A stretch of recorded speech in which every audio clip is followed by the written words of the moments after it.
On today's menu is a delicious fish recipe from West Bengal known as Doi Maach, where doi in Bengali is curd or yogurt and maach is fish. It requires just the basic spices, but it turns out to be super yummy. Namaskar and welcome to Curries with Bumbi. We will first blend some ingredients. I have taken yellow onions, but usually red onions are commonly used in India. The red onions sold here in the West are much pungent and strong in flavor compared to the ones that are sold in India. And they get even more pungent and sometimes bitter if we puree them. That's why I always use yellow or white onions whenever it comes to blending raw onions. I also use ginger, garlic and a green chili along with 1/4 of a cup of water, and you need a smooth paste. I also soaked 2 tablespoons of cashew nuts in hot water for about an hour, and I am going to blend this as well with about 1/4 of a cup of water. Coming to the fish, usually freshwater carps like Rohu or Catla is used for this recipe, but it is unavailable where I live. Does that mean I won't make Doi Maach? I used boneless, skinless salmon, but it is commonly done with bone and skin on fish. I try my best to make use of whatever is available to me, and I am happy about it. And I really don't care if people raise their eyebrows. I love making use of whatever is available and accessible for me. I applied salt, a little bit of turmeric powder and oil to the fish, and this is commonly done in Bengali cuisine. Heat a pan on medium-high heat with 6 tablespoons of oil. Try using a non-stick flat pan for this recipe. Add the fish in a single layer. Please do not fry the fish too much. You just need to fry on high heat just for a few seconds on each side, especially if you are using salmon. Frying it too much will make it leathery, and it will seem like you are chewing on cardboard with the sauce helping you to chew. So just a few seconds on each side. Take them out onto a plate once you are done frying and fry the fish in batches if you are cooking a large amount.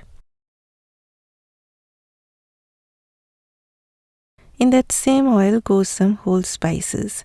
And remember to lower down the heat of your stove when you add the spices, as the oil will be very hot and the spices may burn if the heat is high. Then I added the onion, ginger, garlic paste. Now on medium-low heat, stir this till the oil leaves the sides. You need to fry this very well till the raw smell of onion goes away, or else the dish won't taste good. In the meantime, it is spice time. Here I have taken 4 heaped tablespoons of plain unflavored yogurt, and I will be adding the spices one by one.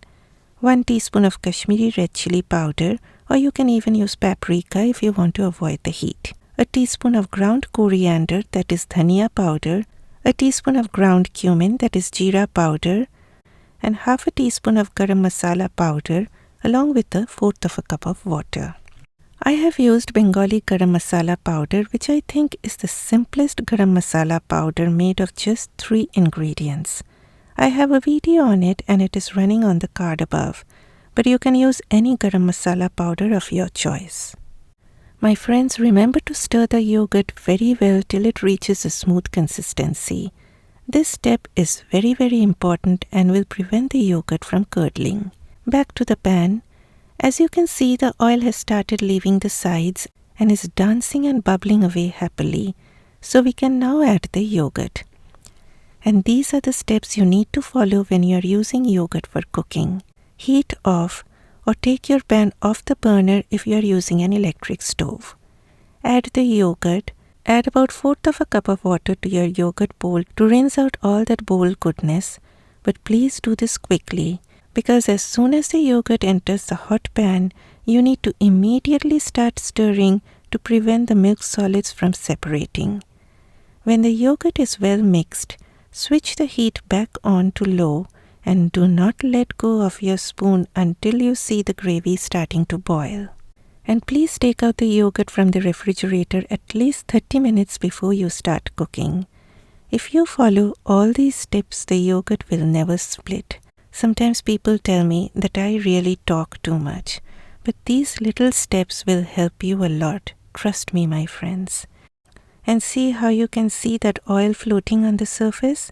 That signifies that the yogurt is well cooked, and now you can add salt. Please hold on to the salt up to this stage of cooking. I also added a teaspoon of sugar as this recipe calls for sugar, but as I always say, sugar is optional. It is used not to make the curry sweet, but to bring in a balance to the flavors. Then I added the cashew nut paste. I rinsed out my blender with half a cup of water to get all that cashew paste goodness. Lower the heat of your stove as things may stick at the bottom of the pan because we have used cashew nuts.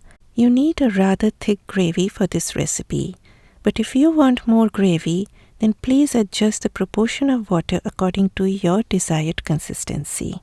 But my friends, do not make a swimming pool, neither should it be too thick. Once the gravy comes up to a boil, add the fish in a single layer. Do not handle the fish too much once it enters the pan, as they may break. Just spoon some of that gravy on top. Then cover it and let it simmer away for 6 minutes if you are using salmon, or 8 minutes if you are using Rohu or Catla or any other firm fish. 6 minutes done, give the pan a shaky. Spoon some of that gorgeous velvety gravy on top.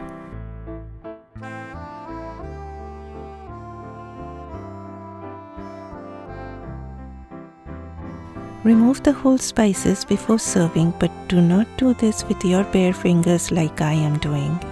Please use a pair of tongs. I sprinkled some brown onions on top, but this is totally optional.